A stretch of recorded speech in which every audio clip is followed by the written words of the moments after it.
Hello friends, this is class 8 NCERT science chapter 8 full notes part 2। Part 1 में हमने 25 notes जो थे इस चैप्टर के वो पढ़े थे। अब ना नेक्स्ट जो नोट्स हमारे रिमेनिंग है उनको हम पढ़ेंगे और लर्न करेंगे। चलिए देखते हैं 26 इस पौधों में कोशिका भित्ति और कोशिका झिल्ली होती है। यह पौधों की कोशिकाओं को सुरक्षा प्रदान करती है। तो पौधों में क्या होती है, जो कोशिका भित्ति और कोशिका झिल्ली होती है पौधों की कोशिकाओं को सुरक्षा प्रदान करती है। 27 इस कोशिका द्रव्य। कोशिका द्रव्य क्या होता है, कोशिकांग कोशिका द्रव्य में ही पाए जाते हैं। तो कोशिका द्रव्य में क्या होता है, कोशिकांग पाए जाते हैं। जैसे कोशिकांग होते क्या होते हैं, जैसे माइटोकॉन्ड्रिया, गोल्गी काय, राइबोसोम। ठीक है। 28 इस केंद्रक। केंद्रक क्या है, गोलाकार है और कोशिका के मध्य स्थित होता है। 29 केंद्रक कोशिका द्रव्य से एक झिल्ली द्वारा अलग रहता है, जिसे केंद्रक झिल्ली अथवा केंद्रकावरण कहते हैं। यह झिल्ली भी संरद्र होती है तथा कोशिका द्रव्य और केंद्रक के बीच पदार्थों के आवागमन को नियंत्रित करती है। तो जो केंद्रक है वो क्या करता है, कोशिका द्रव्य से एक झिल्ली द्वारा अलग रहता है, जिसे केंद्रिका झिल्ली अथवा केंद्रकावरण कहते हैं। और यह झिल्ली क्या होती है, संरद्र होती है और तथा ये क्या करती है, कोशिका द्रव्य में केंद्रक के बीच पदार्थों के आवागमन को नियंत्रित करती है। कोशिका द्रव्य केंद्र के बीच जो पदार्थों के आवागमन को नियंत्रित कर रही है, आवागमन को यानी आने जाने को जो नियंत्रित कर रही है वो क्या है, कोशिका झिल्ली है। फिर आता है 30 पॉइंट इज उच्च आवर्धन क्षमता वाली सूक्ष्मदर्शी देखने पर हमें केंद्रक में एक छोटी सघन संरचनाएं दिखाई देती है। इसे केंद्रिका अथवा न्यूक्लियोलस कहते हैं। ठीक है, न्यूक्लियोलस कहते हैं, केंद्रिका अथवा न्यूक्लियोलस कहते हैं। और ये होता क्या है, उच्च आवर्धन क्षमता वाले जब सूक्ष्मदर्शी ज़्यादा देखेंगे तो केंद्रक में छोटी संरचनाएं दिखेंगी, सघन संरचनाएं दिखेंगी, उसे हम केंद्रिका अथवा न्यूक्लियोलस कहते हैं। फिर है केंद्रक में धागे के समान जो संरचनाएं होती हैं वो क्या कहलाती हैं, क्रोमोसोम अथवा गुणसूत्र कहलाती है। अब क्रोमोसोम जो गुणसूत्र होते हैं वो होते क्या हैं, जीन के धारक होते हैं अथवा क्रोमोसोम अथवा गुणसूत्र जीन के धारक हैं अथवा आनुवंशिक गुणों अथवा लक्षणों को जनक से अगली पीढ़ी पर स्थानांतरित करते हैं यानी ट्रांसफर करते हैं। तो क्रोमोसोम अथवा गुणसूत्र का जो मेन कार्य है वो क्या है, आनुवंशिक गुणों को और लक्षणों को एक पीढ़ी से दूसरी पीढ़ी में पहुंचाना है। 32 पॉइंट है, गुणसूत्र कोशिका विभाजन के समय ही दिखाई देते हैं। ठीक है, कोशिका विभाजन के समय हमें गुणसूत्र दिखाई दे सकते हैं जो भी है सूक्ष्मदर्शी के द्वारा। 33 जीन क्या है, जीन सजीव में आनुवांशिक की इकाई है, यानी सजीवों में जो आनुवांशिक की इकाई वो जीन है। यह जनक से संतति को आनुवांशिक लक्षण के स्थानांतरण का नियंत्रण करते हैं। जीन क्या करते हैं, एक से दूसरी पीढ़ी को जो भी आनुवांशिक लक्षण स्थानांतरित हो रहे हैं, ट्रांसफर हो रहे हैं, उनको नियंत्रण करेंगी।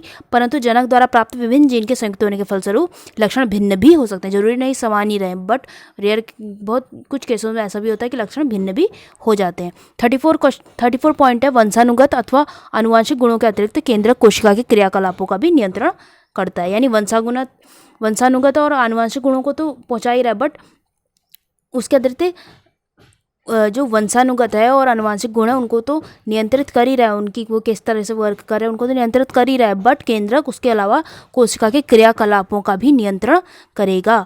35 पॉइंट है, सजीव कोशिका के समग्र संगठक को जीव द्रव्य या प्रोटोप्लाज्म कहते हैं। प्रोटोप्लाज्म हिंदी में जीव द्रव्य कहते हैं के नाम से भी जाना जाता है। इसमें कोशिका द्रव्य और केंद्रिका द्रव्य दोनों सम्मिलित होते हैं। तो जो प्रोटोप्लाज्म में जीव द्रव्य है उसमें कोशिका द्रव्य एवं केंद्रिका द्रव्य दोनों उपस्थित होते हैं।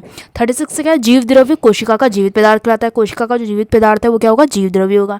37 है, जीवाणु कोशिका का केंद्र बहुकोशिकीय जीवों के केंद्र के समान सुसंगठित नहीं होता। जो जीवाणु कोशिका है उनका जो केंद्रक होगा वो बहुकोशिकीय जो जीव हैं उनके केंद्रक के समान सुसंगठित नहीं होगा, नहीं बिल्कुल बधा हुआ कसा हुआ सुसंगठित इकट्ठा हुआ नहीं होता है। इसमें केंद्रक झिल्ली अनुपस्थित रहती है और उसमें सबसे बड़ी बात है केंद्रक झिल्ली भी नहीं होती जीवाणु कोशिका में। ठीक है। 38 है, प्रोकैरियोटिक कोशिका क्या होती है, ऐसी कोशिकाएं जिनमें केंद्रक पदार्थ केंद्रक झिल्ली के बिना होता है। ऐसी कोशिकाएं जिनमें केंद्र पदार्थ केंद्रक झिल्ली के बिना होता है, ऐसी जो कोशिकाएं हैं उनको प्रोकैरियोटिक कोशिका कहते हैं और ऐसे जीव को प्रोकैरियोट्स कहलाते हैं। और जैसे जीव जो होंगे वो जिसमें प्रोकैरियोटिक जो है कोशिका वो पाई जाएगी उनको प्रोकैरियोट्स कहते हैं। और ऐसी कोशिका जिनमें केंद्रक पदार्थ केंद्रक झिल्ली के बिना उपस्थित होगा वो प्रोकैरियोटिक कोशिका होंगी। जैसे इसके उदाहरण हो सकते हैं जीवाणु और नीले हरे शैवाल। 39 पॉइंट है, ऐसी कोशिकाएं जिनमें केंद्रक झिल्ली युक्त हो यानी झिल्ली के साथ हो वो यूकैरियोटिक कोशिका कहलाती है। प्रोकैरियोटिक क्या है, जिसमें कोशिका झिल्ली नहीं है बट जिसमें कोशिका झिल्ली है केंद्रक के साथ, वो यूकैरियोटिक कोशिका कहलाती है। और ऐसी कोशिकाओं वाले जीव को यूकैरियोट्स कहते हैं। ठीक है। 40 पॉइंट है, ठीक है। प्लास्टिड, प्लास्टिड क्या होता है, वे ट्रांजिस्किया पत्ती की कोशिकाओं के कोशिका द्रव्य में बिखरी रहती है, यानी जो ये है वे ट्रांजिस्किया पत्ती जो है उसकी कोशिकाओं के कोशिका द्रव्य में बिखरी रहती हैं प्लास्टिक, और यह विभिन्न रंगों के होते हैं। 41 पॉइंट है, कुछ में हरा रंजक उपस्थित होता है इन प्लास्टिक में, कुछ में हरा रंजक यानी हरा रंग उपस्थित होता है जिसे क्लोरोफिल कहते हैं। हरे रंग के प्लास्टिक्स को क्लोरोप्लास्ट अथवा हरित लवण भी कहते हैं। हरित लवण का ही दूसरा नाम क्लोरोप्लास्ट है, जो पत्तियों को क्या देता है, हरा रंग प्रदान करता है। 42 पॉइंट है, पत्तियों के क्लोरोप्लास्ट में उपस्थित क्लोरोफिल क्या करता है, प्रकाश संश्लेषण के लिए बहुत अति आवश्यक है, ठीक है, अति आवश्यक है। और 43 पॉइंट है, पादप कोशिकाएं जंतु कोशिका की तुलना। अब हमने पूरा कंप्लीट लगभग चैप्टर पढ़ लिया है, तो अब हमें बताना है कि पादप कोशिका जंतु कोशिका की हम तुलना कर रहे हैं, तो हमें बताना है कि कौन से वो कोशिका के भाग हैं जो उपस्थित हैं पादप कोशिका में और अनुपस्थित हैं जंतु कोशिका में, और मतलब कौन से उपस्थित हैं कौन सा अनुपस्थित हैं, इस तरीके से हमको बताना है। तो चलिए देखते हैं। पहला चीज़ है कोशिका भित्ति। कोशिका भित्ति क्या होती है, पादप कोशिका में तो उपस्थित होती है पर जंतु कोशिका में अनुपस्थित होती है। सेकंड, कोशिका झिल्ली। कोशिका झिल्ली पादप कोशिका में उपस्थित होती है बट और जंतु कोशिका में भी उपस्थित होती है। थर्ड है केंद्र। केंद्र क्या होता है, पादप कोशिका में भी उपस्थित रहता है और जंतु कोशिका में भी उपस्थित रहता है। फिर है केंद्रक झिल्ली। केंद्रक झिल्ली दोनों में नहीं, पादप कोशिका में तो उपस्थित रहती है बट जंतु कोशिका में अनुपस्थित रहती है। फिर है कोशिका द्रव्य। कोशिका द्रव्य क्या होता है, पादप कोशिका में उपस्थित रहता है और जंतु कोशिका में भी उपस्थित रहता है। फिर है प्लास्टिड। प्लास्टिड क्या होता है, पादप कोशिका में भी उपस्थित रहता है और जंतु कोशिका में अनुपस्थित रहता है।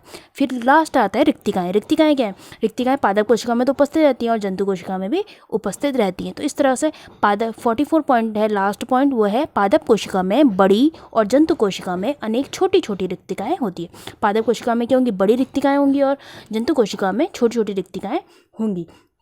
तो दोस्तों आज हमने पार्ट 2 में हमने कंप्लीट ऑलमोस्ट सब जो जितने भी नोट्स इस चैप्टर से बन रहे थे उन्हें पढ़ लिए हैं।